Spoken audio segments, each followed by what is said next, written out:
योगी जी साले हैं अखिलेश जी के। क्या कभी किसी ने सोचा था कि योगी आदित्यनाथ भारतीय जनता पार्टी के सदस्य ना होते हुए मुख्यमंत्री बन जाएंगे?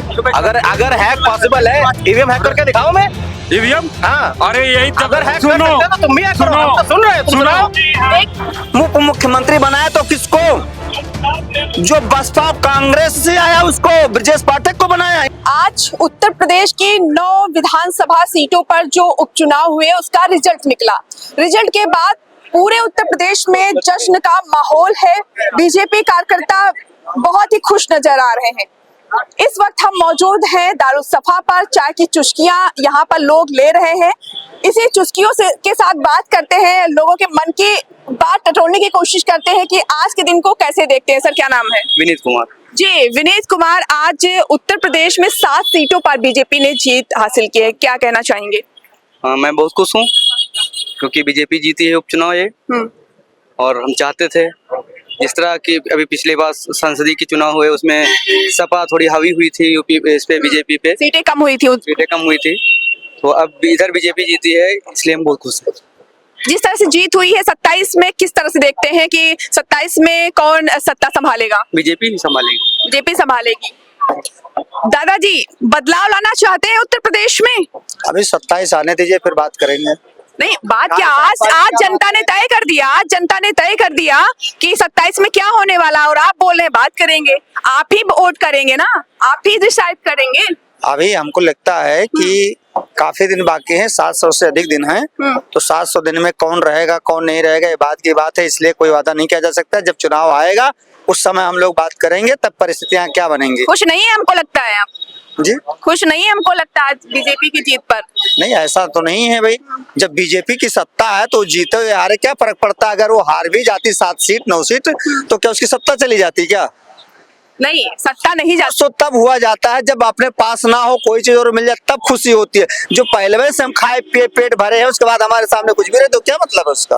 कोई मतलब नहीं होता। समझ नहीं पा रहे हम आपकी बात, जरा से खुल के बताइए हमारे दर्शकों। खुल के बात यह है कि चूंकि सत्ता में बीजेपी बहुमत में है, उसके 9 सीट के हारने जितने से कोई फर्क नहीं पड़ता है। नहीं, फर्क तो पड़ता है। और 5 साल तो इसी सरकार को आपको झेलना पड़ेगा ना। झेलना पड़ेगा। हाँ, झेलना पड़ेगा ना, चाहे वो अच्छी हो या बुरी हो। जब अभी 2.5 साल भी चुके हैं, 3.25 साल भी चुके हैं, 2.25 साल करीब और हैं। आने दीजिए, उस समय क्या परिस्थितियां होंगी, जनता क्या सोचेगी, पार्टी के लोग क्या सोचेंगे। क्या कभी किसी ने सोचा था कि योगी आदित्यनाथ भारतीय जनता पार्टी के सदस्य ना होते हुए मुख्यमंत्री बन जाएंगे? और उत्तर प्रदेश में भारतीय जनता पार्टी का कोई नेता जो मुख्यमंत्री बनने लायक नहीं होगा? क्या सोचा था आपने कभी? जो एक निर्दलीय हिंदू या वाहिनी की तरफ से लड़ करके और बन गया, उसको मतलब भारतीय जनता पार्टी बहुमत में होने के बावजूद सत्ता में लाई हो, तो परिस्थितियां अलग अलग होती हैं। इस बात को ध्यान रखना चाहिए। ठीक है, और भी यहाँ पर लोग मौजूद हैं, किस तरह से देखते हैं आज जीत को? भाई बधाई है प्रदेश सरकार को, लोकतंत्र की हत्या करने के लिए बधाई। और रही बात, लोकतंत्र की हत्या हुई है, किस तरह से आप कह रहे हैं? सरकार तो बदल नहीं जाती, 9 सीटें जीत लेते तो वो सरकार तो वही रहती, मगर जो आम जनता को वोट देने से रोका गया, जो प्रत्याशी रहे भाई उनके भी लोगों को डिटेन किया गया चुनाव के समय। क्यों भाई? लड़ लेने दीजिए, जनता चुनाव लड़ने, ब्यूरोक्रेट चुनाव लड़ रहा था, अधिकारी इनके चुनाव लड़ रहे थे, अब प्रशासनिक अधिकारी। भाई जिता तो जनता ही रही है। अरे जनता कहाँ जिता रही? जब वोट डालने देंगे ही नहीं तो जनता कहाँ जिता रही है? प्रशासनिक अधिकारी इधर डंडा बजाओ, डीएम एसडीएम इनके लगे हुए थे चुनाव, लेकिन जहाँ हारी है तो कोई मतलब नहीं है। जहाँ पर हारी है वही की बात हो रही कि वहाँ पर वोटर्स को पहुँचने नहीं दिया गया। जहाँ पर बीजेपी जीती है वहाँ पर तो कुछ ऐसा हो नहीं रहा है। सभी सीटों पर, उपचुनाव के सभी सीटों पर जितने प्रत्याशी रहे, जिनके उनके लोग करीबी रहे, उनको अधिकतर लोगों को डिटेन किया गया इस चुनाव में। ऐसा क्यों? ईवीएम तो नहीं है कोई? ईवीएम तो भैया बीजेपी वाले खुद जब सत्ता में नहीं थे तो क्या लिखते थे, क्या नाम है, एक फाइल लिखा हुआ, एक किताब लिखा हुआ कि भाई ईवीएम हैक होती है। जब लोकसभा में जब पंचायती राज में चुनाव हो सकती बैलेट पेपर पर, तो इसका क्यों नहीं करा सकते हैं? कराना चाहिए। दूध का दूध, पानी का पानी होता भाई। जिनको लगता है भाई कि मोतियाबिंद की पूरे दुनिया में इलाज है, कि मोदियाबिंद की इलाज नहीं है, 100 की सीधी बात। योगी जी का एक बयान वायरल हुआ, बहुत चर्चा में रहा, याद है आपको? क्या? बटेंगे तो कटेंगे। देखिए, बटेंगे न कटेंगे, अरे वो तो हमेशा बांटते हैं, जोड़े कब है किनको? जोड़े किनको है, बस उनको छोड़ दिया, अगड़ा छोड़ दिया जाए तो पिछड़ा दलित मुसलमान उनका दुश्मन है सबसे। किस बटने किस कटने की बात योगी ने की है आपके हिसाब से? अरे पिछड़ा दलित को चींटिया बनाते हैं बस। चाहे गड़रिया कुर्मी कुशा सैतवार केवल राजभर चौहान तेली लोहार बढ़ई नाय दुसात कटी को, चाहे प्रजापति चौरसिया अंसारी हो, चाहे अरकबंसी बहलिया हो, इनको चूंटिया ही तो बनाते हैं। अब कौन नहीं जाता है? ये देश चलेगा तो संविधान से चलेगा, किसी पोंगा पुंती से और धार्मिक से नहीं चलेगा। झारखंड में तो जीती है, प्रचंड बहुमत के साथ छोटा सा राज्य दे दिया उनको, बात खत्म है। झारखंड में विपक्ष ही जीता है, तो हम क्या करें? छोटा सा राज्य है, जो कब्जा महाराष्ट्र होना चाहिए तो कर लिया, बात तो खत्म है, दिखा दिया भाई कि सीधे भाई साफ है निर्वाचन। इनको क्या दिक्कत थी भाई? इनको नहीं डेट नहीं चेंज करना चाहिए था, क्यों चेंज करना पड़ा उत्तर प्रदेश में 9 सीटों को लेकर भी बवाल हुआ, क्यों चेंज हुआ, क्या कह रहे हैं? इनको डर लगा था चुनाव हार जाए, उससे सरकार जाती नहीं। ये चीज को एक्टिव करने के लिए कि कल को बेईमानी भी करनी है इनको, भाजपा की तैयारी करनी थी। बेईमानी का जायज सी बात है। प्रशासन से जो नियम हम चाहते हैं, प्रशासन से हमारी उम्मीदें क्या है, जनता की उम्मीदें क्या है, प्रशासन से अच्छे से हमारा काम चलना चाहिए। विकास कार्य हो, शिक्षा, बेरोजगारी। अब बाबा जी ने क्या बना दिया, एक राम मंदिर बना दिया। कल को हम शिक्षा करके यहाँ तक पहुंचे हैं, हम अपने बच्चों को घंटुलिया देते हैं। जब नौकरी नहीं होगी तो, शिक्षा नहीं होगी तो गुंडई बना दूं, असले दिखा दूं। बेबुनियादी मुस्लिम को टारगेट करना या यादव को टारगेट करना या दंगा बताना या और भी सारे कार्य पे जो बोलना है, ये भाजपा का बहुत गलत नियत है। कभी निष्पक्ष चुनाव करा देना, मैं लिख के देता हूँ, मैं सैपई क्षेत्र का बंदा हूँ, ठीक है, निष्पक्ष चुनाव करा देना, भाजपा आ जाए तो मैं अपना जीवन हार दूंगा। और बताइए। अच्छा, शिक्षा की अभी आपने बात की तो अभी देखा 4-5 दिन जो छात्र थे इलाहाबाद में, प्रयागराज में बैठे थे, फिर उसके बाद ये हुआ कि सरकार मान गई उनकी बातों को, किस तरह से देखते हैं? उनका चुनाव का टाइम जब आता है तब वो सारी चीजों को मानते हो। चुनाव के टाइम तक कोई चीज का एक भी एप्लीकेशन जारी करके वो दिखा दे कि मैंने ये प्रस्ताव माना है और ये पारित भी किया है, उसके बाद एक चीज दिखाओ, बताओ क्या करना चाहेंगे सर? सबसे बढ़िया डिम्पल यादव वो निर्विरोध चुनाव जीत गए थे सपा सरकार में, तो बहुत अच्छा था। मालूम है ना सबको, निर्विरोध चुनाव जीती थी। मैनपुरी के कलह से जीत गई है, 5वीं बार जीती है। तब अरे वहाँ जीतेंगे नहीं, हाँ उनका गढ़ है। सरकार काम किया। डिम्पल यादव जी निर्विरोध चुनाव लड़ी है, हाँ। भाजपा का कैंडिडेट नहीं, आप चेहरा नहीं उतार पाओगे तो फिर क्या होगा? चाहे फार्क फेंक दिए थे भाजपा वालों का। आपने करेल की सीट, हाँ। कौन सा भाजपा वाले का पर्चा फट गया? एक का नाम बता दीजिए, आपका नाम मैनपुरी में नाम बता दीजिए एक का। अच्छा, डिम्पल हाँ। के समय में। हाँ। अभी प्रत्याशी आया, उसका पर्चा नहीं फट सकता था, आप बताए। अरे आप क्या बात कर रहे हैं आप? सरकार में सिर्फ एक चीज होता है क्या? कि मुलायम सिंह के परिवार के लोगों को ही मुलायम सिंह के परिवार के खिलाफ उतारने के लिए टिकट मिलता है, बाकी और को उनके पास प्रत्याशी नहीं है ना। इस बात मजे की बात है ना कि अनुजेश उनके दामाद हैं और भतीजे के खिलाफ बोला भाजपा उनको उतारेगी। एसपी सिंह बघेल को मुलायम सिंह के खिलाफ उतारा जाएगा, उनके गनर को, उनके पहले से, क्योंकि पहले से उनके लोग अपने हैं। तो भाजपा के पास औकात नहीं है क्या लड़ाने के? जाति फैक्टर को देखकर परिवार के खिलाफ, समाजवादी परिवार के खिलाफ लड़ाने की औकात है क्या भाजपा के पास किसी के? और भाजपा के पास तो इतनी औकात नहीं थी कि मुख्यमंत्री एक चुन लेता, ऐसे आदमी को मुख्यमंत्री चुना जो भारतीय जनता पार्टी का सदस्य ही नहीं रहा, भारतीय जनता पार्टी ने सदस्यता ही निष्कासित कर दिया था। आप ये जान लीजिए, मनोज सिन्हा को तो नहीं बना पाए, केशव मौर्य को नहीं बना पाए, दिनेश शर्मा को नहीं बना पाए, उप मुख्यमंत्री बनाया तो किसको?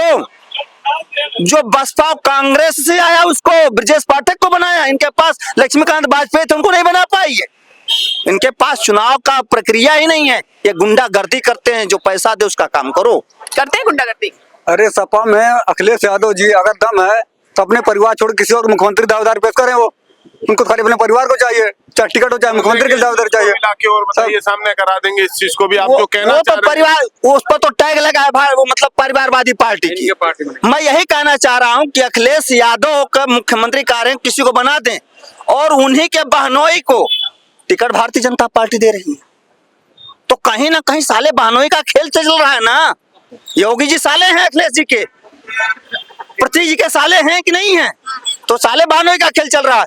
और ये आपको बता दूं, आज अंदर की बात बता दूं कि योगी आदित्यनाथ को मुख्यमंत्री उत्तर प्रदेश का बनाने वाला कोई और नहीं, माननीय मुलायम सिंह यादव जी थे, जो अपने बात करके आज जो नृपेंद्र मिश्रा जी कैबिनेट सेक्रेटरी हैं, ये माननीय प्रधानमंत्री जी के, सबसे नजदीकी हैं उनसे बात करके, क्योंकि उन्होंने ही गोली चलाने का आदेश दिया था जब राम जन्मभूमि का मामला उठा था। वही प्रमुख सचिव थे माननीय मुलायम सिंह जी के, और ये मुलायम सिंह जी की दूरदर्शिता है कि भारतीय जनता पार्टी को पूर्वांचल में हावी नहीं होने दिया। योगी आदित्यनाथ को मुख्यमंत्री बना करके औकात है भारतीय जनता पार्टी के पास, तो पूर्वांचल में कोई अपना एक सदस्य जिता करके दिखा दे बिना योगी आदित्यनाथ के। तो अभी हम और भी लोगों से बात करने की कोशिश करेंगे। यहाँ पर कई लोग मौजूद हैं, बात करना चाहेंगे आप। अरे बात करिए भाई, क्यों बात करने से कतरा रहे हैं भाई साहब? कुछ बताइए, क्या किसके पक्ष में बोलना चाहेंगे? जी हम बीजेपी वाले हैं। बीजेपी वाले हैं, कुछ बताइए।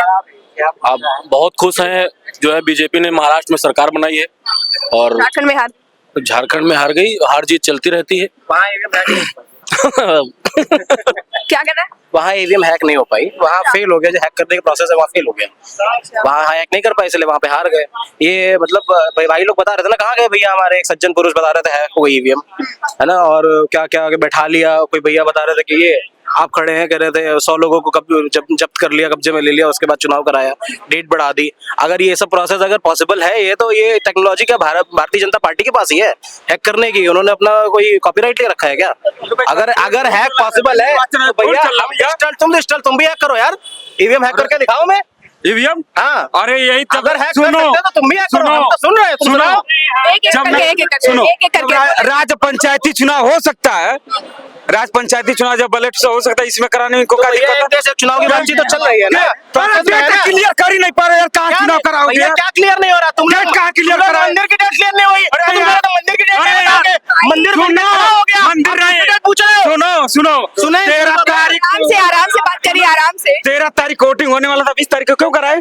ये देरी को करा लियो। देखिए सरकार की कार्यविधि हम आप सड़क पे बैठकर नहीं तय करते हैं, उनकी कार्यविधि कैसे क्या करना है वही तय करेंगे। सुनो, और बहुत बड़ा अरे पहले होता है, उनको डर लग गया था भाई यार, नहीं देखो भैया उन्होंने करा नहीं है। के बाद तुरंत देश में एक डेट पर चुनाव नहीं करा, पर करेंगे एक डेट पर पूरा चुनाव कराएंगे। और ये बैलेट पेपर में राज पंचायत, आप लोग सुनो यार, सब होगा। सुनो तो परेशान हो अरे पहले बतिया होगा, सुनो सब तो होने वाला है। पहले बतिया भाजपा अपनी कार्यशैली से कभी कॉम्प्रोमाइज नहीं करती है। अरे यार, जो करना है वो करेगी, वो जीता या हारे। अरे कंप्रोमाइज जो हर जगह की करना है, है वो क्या करके बात करते हो यार? यही बात कंप्रोमाइज हर जगह की है, वो कुछ नहीं कॉम्प्रोमाइज करती है, अरे वो वही कर- करेगी है भाई। जो उसे करना है।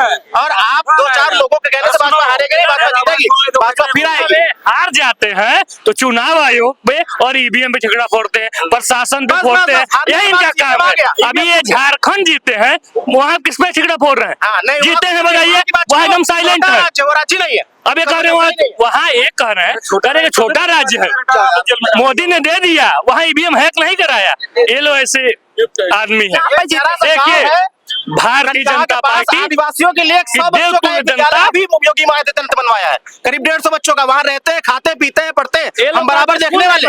आदिवासियों के लिए सिर्फ पढ़ो पहले। मिलती है। ये बता रहे हैं आदिवासियों पिछड़ों का कोई ख्याल नहीं रखती है सरकार। कैसी बात कर रहे हो आप? उधर के देखो तो क्या कर रहे हैं सरकार? आपको पता ही नहीं है। 27,000 एजेंडे के तहत काम कर रहे हो। सुनो, मैं कह रहा हूँ आप चलो, आपको दिखाता हूँ। तो करते हैं, मैं कह रहा हूँ आप 27,000 विद्यालय बंद होने वाले, बताता हूँ, आप जाके विजिट करिए। कनकहा रायबरेली रोड पे गांव पड़ता है, वहाँ पे बिंदुआ सेवा आश्रम है, ठीक है। वहाँ पे कम से कम 150 आदिवासी बच्चे जो सारी फिजिकल एक्टिविटीज करते हैं, पढ़ते लिखते खाते हैं, साथ में उनकी पढ़ाई भी होती है, जिम्नास्ट भी करते हैं, कबड्डी आदि प्रतियोगिताएं। राष्ट्रपति भी आदिवासी है। हाँ बिल्कुल, वो तो खैर ये लोग कह सकते हैं प्रोपेगेंडा हो सकता है, लेकिन जिन बच्चों को जिनकी कोई जान पहचान नहीं है, उन्हें पढ़ाया लिखाया जा रहा, आगे बढ़ाया जा रहा, किस बेसिस पे?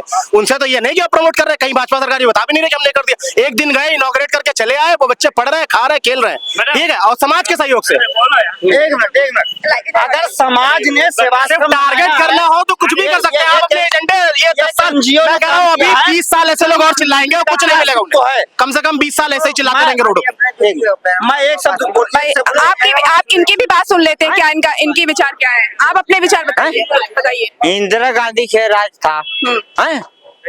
तो वो तो जो है कि बहुत बढ़िया थी। कैसे बढ़िया थी? कैसे बढ़िया? बहुत बढ़िया थी। पकड़ के नसबंदी करवा देते थे, ऐसे बढ़िया था। नसबंद करो। आज भारत की पॉपुलेशन नंबर 1 हो गई है। आप बताइए, कुछ आप बोलने वाले थे। किस मुद्दे पे? बस राजनीति सबसे बड़ा मुद्दा है, यही गरमाया हुआ है। जीत के बाद तो और भी आरोप प्रत्यारोप लग रहे हैं। ईवीएम हैक की बात हो रही है, झारखंड में जीती है, वही महाराष्ट्र में हार गई है। क्या ऐसा पॉसिबल है? अगर जो है ऐसा पॉसिबल है तो कैसा possible? जैसा कि ईवीएम हैक हो जाना, चुनाव में धांधली हो जाना, जनता को अपने बस में कर लेना, तो 70 साल से जो कांग्रेस की सरकार रही है जो है, क्या उसने इसी के बल पे अपना राज बनाया जो है, अपना सरकार? ये बड़ा सवाल है। एक बड़ा सवाल है। जो देखो, जो व्यवस्था जिस समय में होती है, हम पहले बैलगाड़ी से चला करते थे, अब हम लोग हवाई जहाज से चलते हैं और ट्रेन से चलते हैं, बस से चलते हैं। तो समय के साथ जब विकास होता है तो ईवीएम भी उसका एक हिस्सा बना जो है, चुनाव के माध्यम को तेज करने के लिए जो है, चुनाव प्रक्रिया को जो है, और जल्दी से जल्दी रिजल्ट आए लोगों के बीच में और जल्दी जल्दी सरकार का गठन हो। इसलिए जो भी तकनीकी व्यवस्था उपलब्ध होती है जिस समय में, उसको प्रयोग किया जाता है। और उस पे इतना बड़ा हमारा संस्थान है जो है, जो चुनाव आयोग है, चुनाव आयोग जो है, क्या उसके पास जो है इस तरीके की व्यवस्था नहीं है कि जो है हम निष्पक्ष चुनाव करा सकें? वो बिल्कुल है, क्योंकि वो उसका अनुभव जो है बहुत लंबा है। देश की आजादी के बाद से चुनाव आयोग ही जो है चुनाव करा रहा है, और उसमें एक से एक जो है अधिकारी आए जो है, यह टीएन शेषन का भी नाम उसमें आया पहले जो है। तो बार बार किसी प्रक्रिया पर, किसी संस्था पर उंगली उठा करके जो है आप अपनी जिम्मेदारियों से बच नहीं सकते हैं। आपको अगर सरकार में कभी आना है तो आपको जनता के बीच में काम करना होगा, उनके विश्वास को जीतना होगा जो है, और उनको भरोसा देना होगा कि हमारी सरकार भ्रष्टाचार मुक्त होकर के निष्पक्ष रूप से काम करेगी। ये जात पात, ऊंच नीच, क्षेत्रवाद, भाषावाद, ये सब करने से सरकार में आप एक बार दो बार आ सकते हैं, लेकिन निरंतरता आपकी बनी नहीं रह सकती है। इसलिए जनता, ये आज की जनता कोई जो है मूर्ख जनता नहीं, सब पढ़ी लिखी जनता है। वो सब जानती, पल पल की खबर उसके पास रहती है। कोई यूं ही जो है जनता के बीच में विश्वास नहीं बना सकता। वो अपने मेहनत और अपने जो है लोगों के साथ व्यवहार से, अपने आचरण से जो है जो विश्वास कायम करता है, उसी का जो है परिणाम होता है कि वो चुनाव दर चुनाव जो है वो जीतता जाता है, और उसकी अपेक्षाएं बढ़ती हैं। उस अपेक्षाओं की जैसे जैसे पूर्ति होती जाती है, जो है सरकार के प्रति विश्वास लोगों का बढ़ता जाता है जो है। अच्छा, कोई टक्कर में है बीजेपी के? बीजेपी के टक्कर में देखो, जनता वही है, जीत के वही उनको भेजती है, जिता करके भेजती है जो है। अगर उसका विश्वास, अगर जीतने में ये कामयाब हो जाए तो शायद कुछ जो है संभावना बने, लेकिन ऐसा अभी हमें दूर दूर तक नजर नहीं आता है। क्योंकि देखो, भय, भ्रम, लालच और जात पात, ऊंच नीच के मकर जाल से जब तक ऊपर नहीं उठेंगे जो है, तब तक जनता का भरोसा जीत नहीं सकते हैं, और तब तक सरकार में आना भी इनका मुश्किल है। आप कुछ बोल रहे थे? आपका नाम क्या है? हरिनारायण। अच्छा, अगर आपको मुख्यमंत्री बना दिया जाए एक दिन के लिए, आप कौन सा काम सबसे पहले करेंगे? कौन सी काम करेंगे? हाँ। मुख्यमंत्री बना दिया है, सब जनता के देखेंगे। हाँ। पहले जनता के देखेंगे, लेकिन कितना देखेंगे? मोदी है बैठा कहाँ? वो तो पैसा दे रहा है।